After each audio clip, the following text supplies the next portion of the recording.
And welcome everyone to this afternoon webinar. Thank you for taking the time to be here. Many survivors insist that they're not courageous. If I were courageous, I would have stopped the abuse. If I were courageous, I wouldn't be scared. Most of us have it mixed up.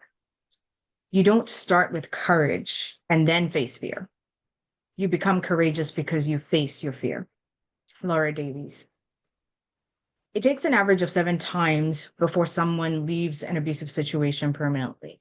And often the common response is to ask the question, why doesn't she just leave? There are many challenges and barriers that women face in trying to leave situations of abuse. There's stigma. No one believes them. The reputation of the abuser. Laws that are inadequate to provide protection or lack of enforcement of laws or charges. Financial limitations, being controlled and monitored. The list goes on. Never mind the fact that the time right before they leave or when they leave is a time where there's an increase to the danger in their lives. This is a lot to take on single-handedly. MAWS works to ensure that families are not left out on their own. Founded in 1991, MAWS is a network of family violence shelters and associate member organizations that work in the gender-based violence sector to provide support to women, individuals, and families to create safety, dignity, and new beginnings for women, individuals, and children affected by violence. In order to improve services for service users, MAWS was created and works to provide leadership and support to member shelters and agencies in the gender-based violence prevention and support sector, increase negotiating abilities with funders, shared information and resources, as well as strengthened standard practices, increase public awareness, training resources for sector staff, and unified advocacy for survivors and sector service providers, especially our shelters. What does this translate to? Meet Jenny, a survivor. Jenny's path to abuse started with being bullied and isolated in school. She came from a loving family. However, in a bid to fit in with her peers, she fell in with the wrong crowd. A crowd that led to substance use, gender-based violence, and attempted suicide. Jenny was able to find help and support at one of our shelters. Through hard work, safety planning, and a clear path towards healing, today Jenny has become a certified life coach and just launched her business. Her relationship with her family is stronger than ever, and she's surrounded by a good support network. Now, some of you here have seen the aftermath of domestic violence. You've seen it in affidavits, in witness boxes, in emergency motions. But what MAWS and its members do is address the before and after. We work in prevention and in rebuilding lives. We provide frontline staff with trauma-informed care, cultural support engagement, legal advocacy, and community education. And crucially, we work to break the cycle of violence, not just interrupt it. Legal professionals like you are vital allies in this work. When women come to shelters, they often arrive with legal concerns in hand. Custody battles, protection orders, immigration fears, or financial instability. MAWS shelters don't just house women. They guide them through the maze of systems, connecting them with legal aid, assisting in documentation, and standing beside them as they face courtrooms, tribunals, and bureaucracy. But make no mistake, the law plays a pivotal role. The legal system can either be a bridge to healing or a barrier to safety. MAWS understands this deeply, and that's why we are strong advocates for system change. We work with government, justice systems, and legal professionals to improve legislation around intimate partner violence, to ensure survivors are not re-traumatized by the very systems that are meant to protect them. We continue to consult and sit on committees that include CLEA's law, CLEA's law, ankle monitoring and survivor protection apps, among other things. We support and collaborate on research and data collection to inform policy with education institutions such as the University of Manitoba. This includes work on traumatic brain injury, the impact of cultural diversity on family violence, and neurodivergence among children from families experiencing domestic violence. We provide training to frontline staff and the public on how to respond to disclosures of abuse. And we are actively involved in cultural safety initiatives, especially in indigenous communities, where colonization, intergenerational trauma, and systemic barriers compound the risks that women face. The need is growing, unfortunately. In recent years, shelters across Manitoba have seen increased demand, coupled with more complex needs from addictions and mental health issues, immigration status tied to abusers, threat of having children taken away, to technology-facilitated abuse.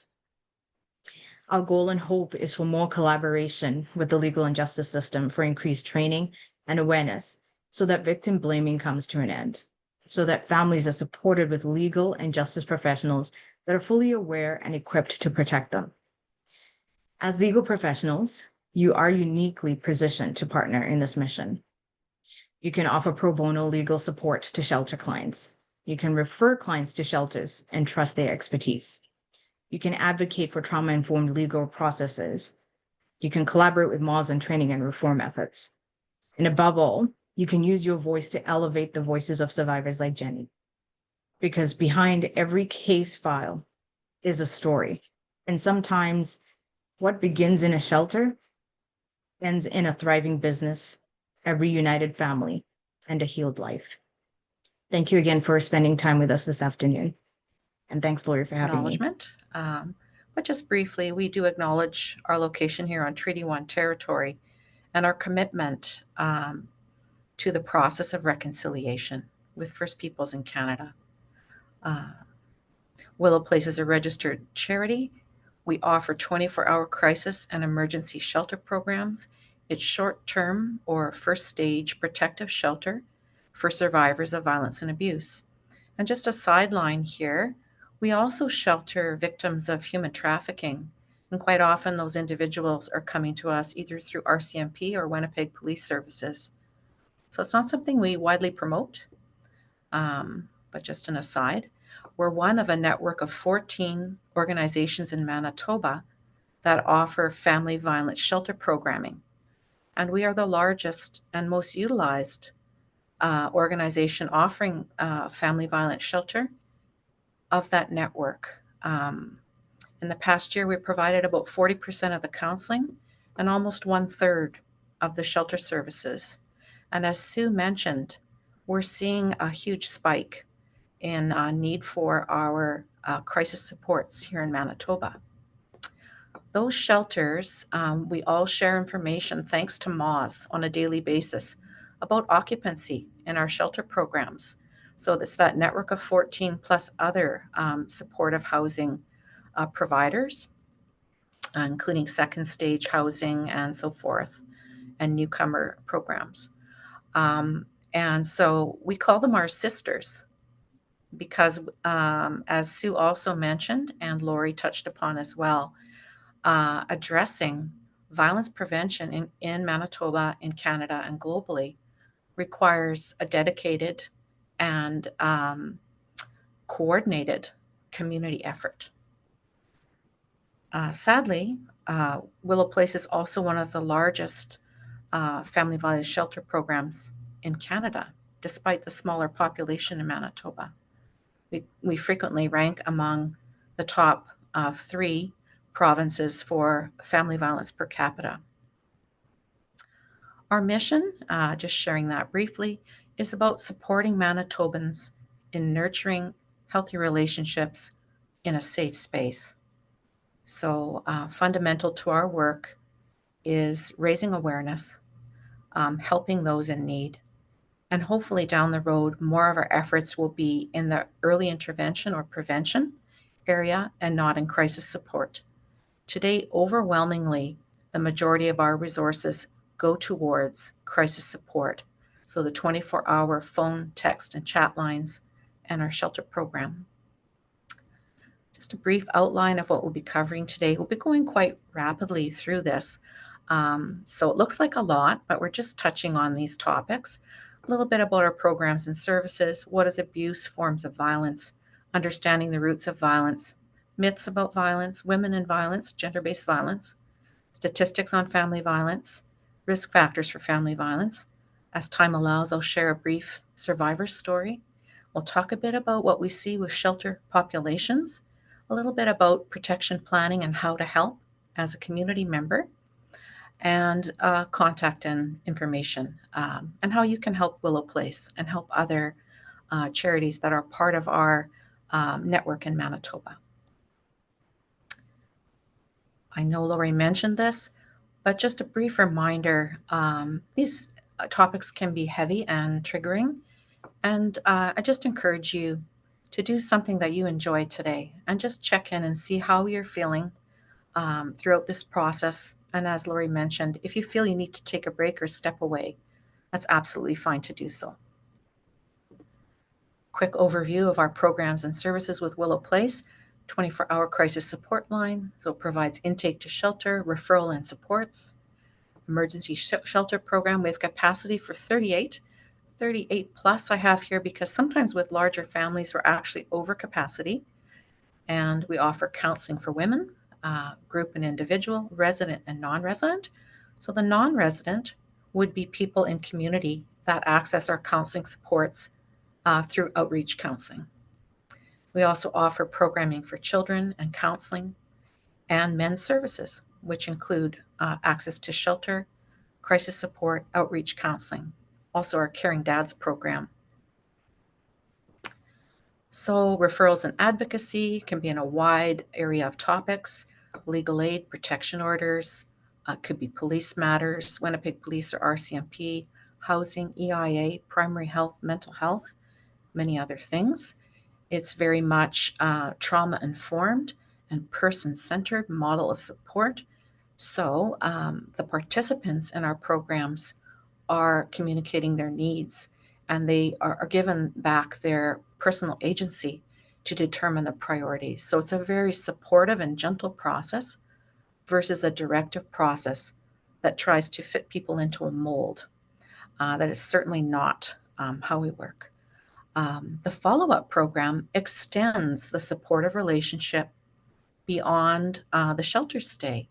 So women and families are offered services and counseling after the shelter program. And statistically, we have learned that the longer we can extend that supportive relationship, the higher likelihood that individuals and families will live independently and violence-free.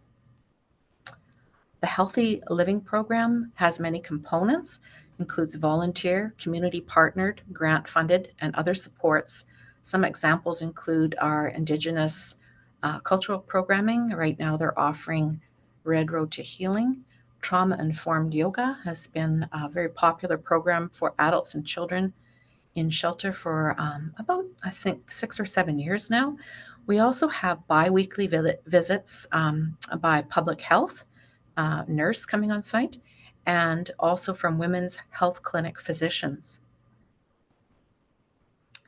Some other shelter supports: we have a dedicated housing support counselor. This started during COVID and has been, it was a grant funded position that has been transformational because those in our shelter program face many barriers to accessing affordable and safe housing, and quite often will return to unsafe living conditions because they feel they have no options, or they really do have very few options. So the dedicated counselor helps them work with landlords, complete paperwork, takes them to appointments, and also continues to touch base with them virtually, by phone, or in person for a few months after they have been safely housed. So it's been a really fantastic addition to our shelter programming community support. Cultural programming, we have a wonderful storytelling provider that comes on site a couple times a month. We also connect with many community partners. We have volunteers that provide cultural programming as well. This is something we're always open to, all cultures. Our facility, our programs are open to all genders, all cultures, all people.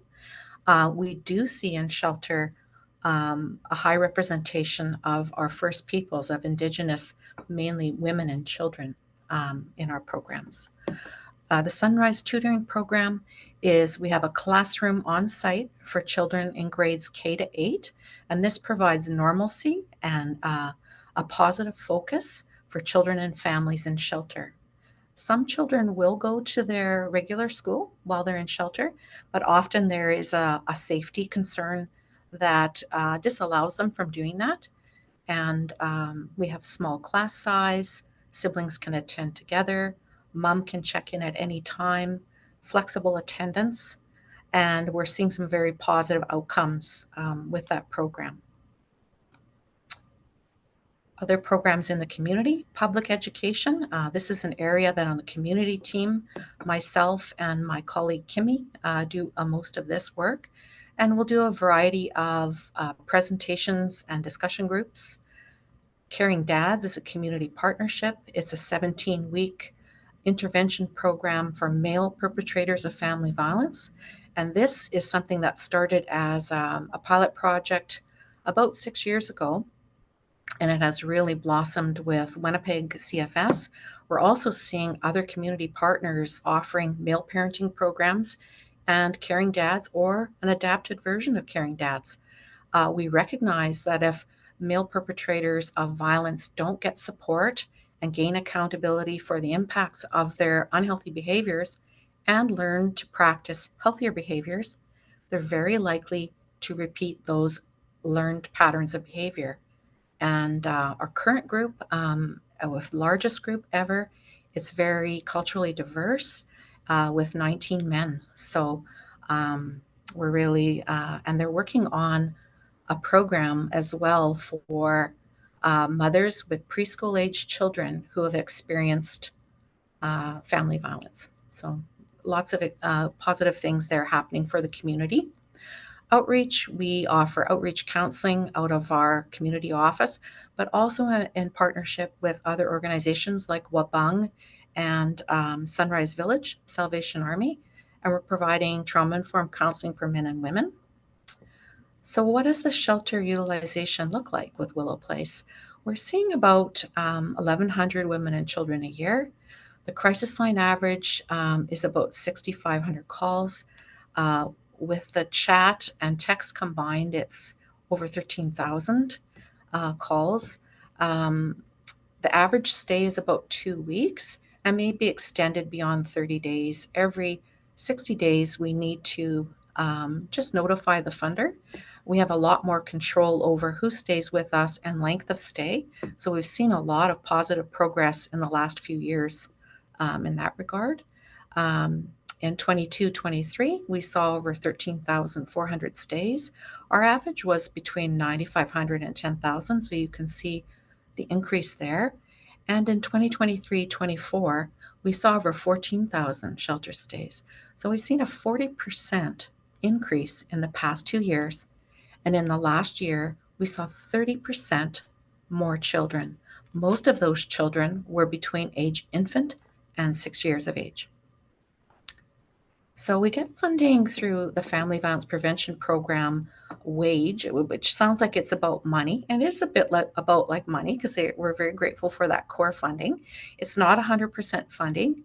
Wage stands for women and gender equality, so gender equity. So the per diem funding we receive is through employment and income assistance, and it provides less than $30 a day for every adult and child that stays in our shelter programs. And actual costs are nearing about $200 a day.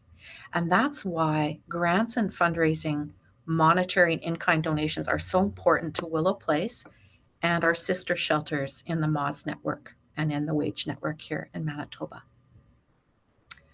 So just a graphic about that, $4 a day, very difficult.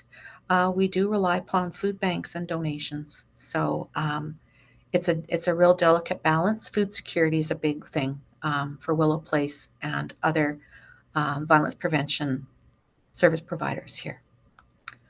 So what is abuse? Abuse is really any form of mistreatment or neglect, and it's characterized by an imbalance of power and coercive controls. It can be intimate partner or family abuse. Individuals, groups, or communities can perpetrate that's a tricky word, or contribute to abuse. So, very important to recognize there's often more than one victim, and there's not always a single abuser. Abuse can take many forms: physical, verbal, sexual. Things like isolation controlling, which we saw a big spike during COVID because people were in lockdown. Economic, financial is a very significant form of abuse, especially for women. Other forms of violence: emotional withholding, self destructive behaviors, destruction of property, threats, and intimidation. Important to note here, this often includes threat to harm others or pets.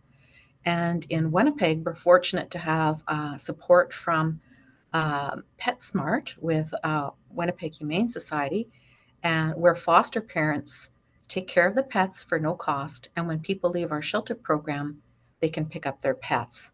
So it doesn't have to prohibit them from coming into shelter, because quite often people will hold off coming because they're worried about their pets.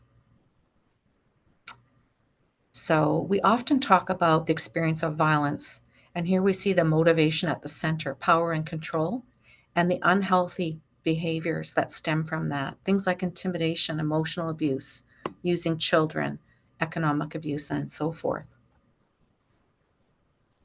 The opposite end of the spectrum is nonviolence, where the motivation is to promote equality. And we see the opposite behaviors, things like respect, economic partnership, responsible parenting, trust, and support. And I like to show those side by side, and you can really see. So, quite often, when people are coming into our programs, because of the normalization of violence, and it can be intergenerational, learned behavior. So, that's all they've ever seen. A lot of times, they don't realize what they're experiencing and why they're feeling a certain way. They don't realize it's violence and unhealthy behavior because it's all they've ever known.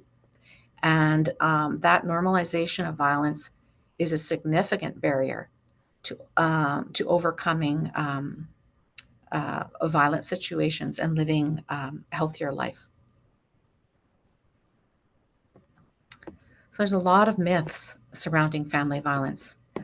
Quite often, people only think of physical abuse as violence, that it's only a momentary loss of temper, that's only occasional, that addiction causes violence. Addiction can certainly, and substance use can certainly impact behaviors. But remember, the root cause is a motivation for power and control.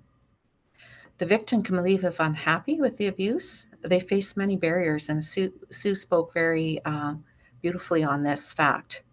And they do face a lot of barriers, and normalization of violence, shame, and stigma are significant barriers. If the abuser promises to change, the abuse will stop. It's highly unlikely. It's learned patterns of behavior, established patterns. Remember, they can be intergenerational, and it's very tough to shift those ingrained patterns. It is possible, but majority of the times, those patterns are repeating themselves over time and over generations. Only women are family violence victims and only men are abusers. We know that's not true. Often it's a very complicated situation where people can be both an abuser and a victim. We even see that circumstance. So we see all kinds of circumstances. Victims seek out and encourage violence. If you're experiencing abuse or violence, you are not to blame. About 80% of family violence incidents involve female victims. About half of Canadian women experience abuse in their lifetime.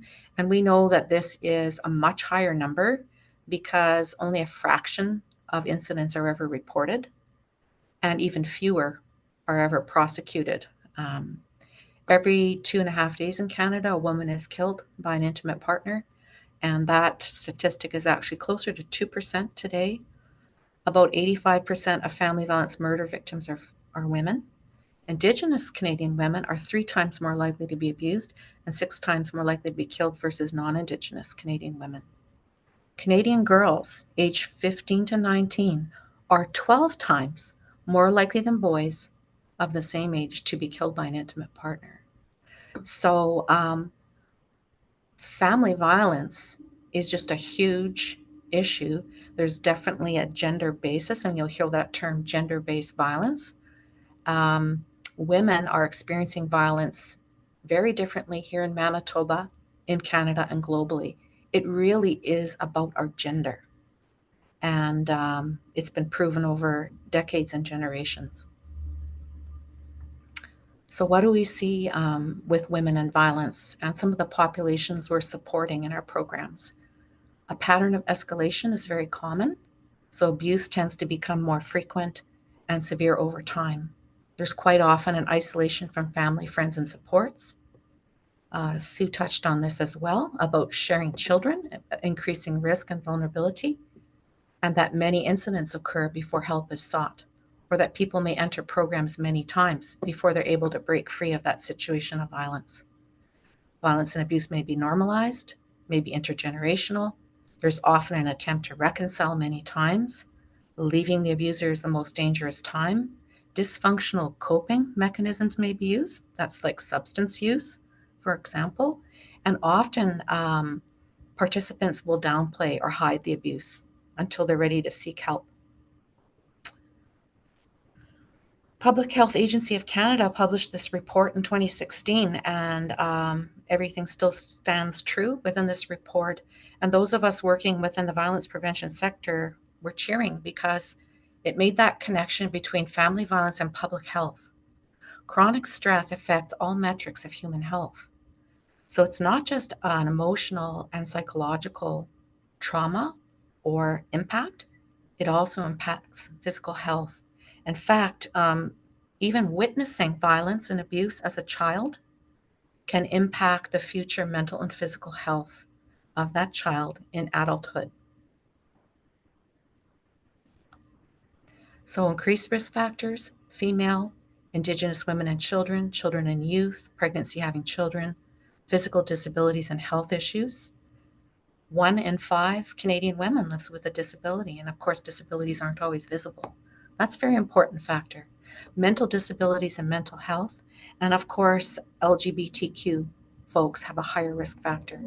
And the gender based violence and term is inclusive of all expressions of human sexuality and gender. So it's a really important thing to be inclusive. Also, other risk factors: newcomers, the elderly, social and geographic isolation, substance use, language and literacy barriers, discrimination. So this is an important thing with newcomer women. We see about 15 to 25% newcomer people in our programs. About 80% have their sponsorship status tied to their spouse. So they're reluctant to report violence. They're afraid of losing care and control of their children. They're afraid of losing their bid for Canadian citizenship. Intersectionality, I touch on that briefly.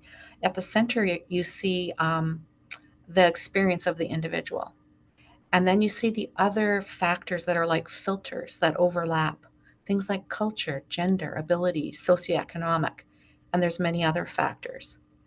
And so all these different factors can overlap and compound or increase the risk factors for violence, family violence, gender-based violence for that individual.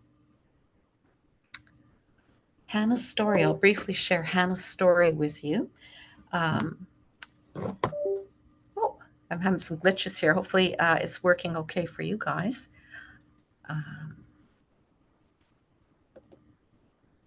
And Hannah suffered acute mental health and physical health needs when she entered Willow Place. She was a young woman, but she said she felt like she lived 100 years or more.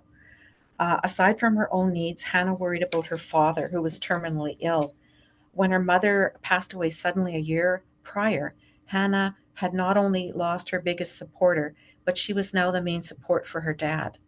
To help others, Hannah began to understand that she first had to help herself and exit the abuse in her marriage.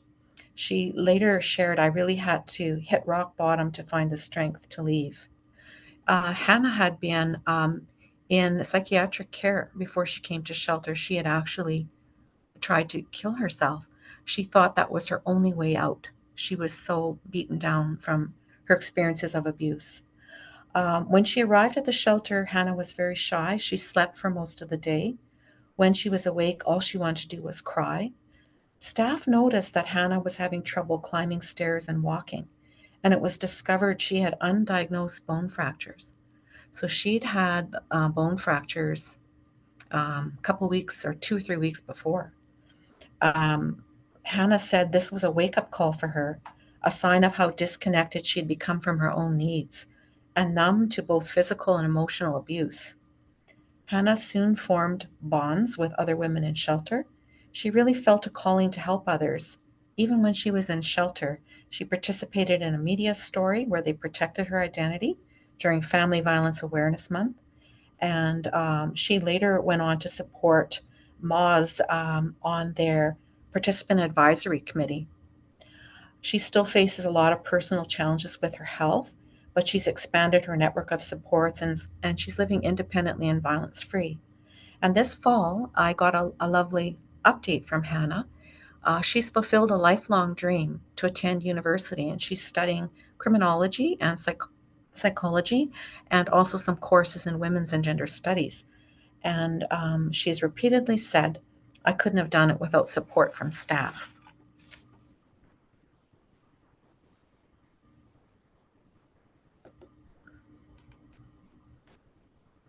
So, the family violence shelter population today, many are aware of the physical abuse but may not recognize other forms of abuse. They will have feelings of shame and stigma. We see higher numbers of single women, larger families, younger mothers.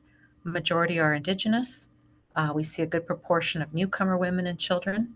Most are low income, impoverished, lower education and literacy, multiple risk factors, and co occurring disorders. Think of that diagram we saw about the intersectional factors. And most have exhausted all other means of support. That's kind of the common thing we see almost in every person coming into our supportive programming. I like to share the tip of the iceberg, and I know that this visual metaphor is used a lot for a lot of things, but it's taken on great meaning for me working within violence prevention because what we see above the surface when we're dealing with people is only what they feel comfortable sharing. And even with a supportive relationship with a counselor over a couple of months, they're only going to share what they feel comfortable sharing. They tend to minimize, and they also might not recognize some of the experiences that they've been through as violence or abuse because of the normalization of those behaviors. In an Indigenous group that I attended, a discussion group, one of the survivors who was attending, she shared that because of her experience of violence and abuse, she really responded to this image. And she said, every person I meet, I never assume that they've had healthy supports or that they haven't experienced violence because she knows so much from her lived experience of this. So I just like to share that for some people having a visual is a helpful reminder. So barriers to accessing support, Sue touched on this earlier as well. Shame and stigma, lack of information about supports in the community, normalization of violence. I feel like I'm hitting that home, the velvet hammer. Economic factors, transportation, and just note there that we do provide safe, free transportation for people to get to shelter. Isolation and controls by the abuser or abusers, things like taking their phone, their ID, emotional manipulation, and so forth. So there are many reasons survivors do not report abuse: fear they won't be believed, embarrassment, or fear the abuse will get worse. And those are just some examples. So those experiencing family violence, very important, they can stay in the relationship, plan to leave or leave the relationship. And with Willow Place and other supportive organizations in our network, um, there is help available, whatever their choice is, if they're choosing to stay, planning to leave, or they're leaving. How you can help? Most important thing is if someone discloses, listen, believe, respect their right to make decisions for themselves, refer them to the support lines here in Manitoba, and if appropriate, you might plan safe strategies with the person. So, prevention approaches are possible, and it includes changing our beliefs and attitudes. And just share our homepage for Willow Place here. And you can see down in the lower right corner, there is the Izzy icon, and you click on that to initiate live chat. So they've got live chat, text, and phone calls all coming into an interface, and they're answered in order on the crisis support line. And just another repeat of our numbers. That central number, the 1-877-977-0007, when people call that toll-free number in Manitoba, it connects them to the closest violence prevention supports in the region. And remember that all those organizations share information daily, and we work together to help Manitobans. And just a brief check-in, some heavy information. I encourage you to do something you enjoyed today.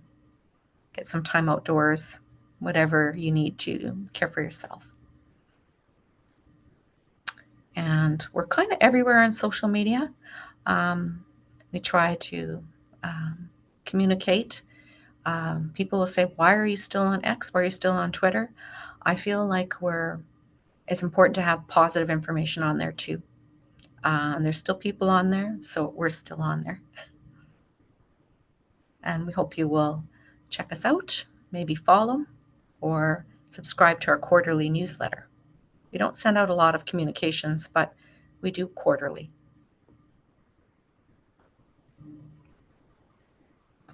Ways you can support Willow Place: volunteering, community awareness, hosting a discussion group or presentation, become a monthly donation subscriber. We use Canada Helps. Share our information. I love this quote from educator Leo Buscaglia.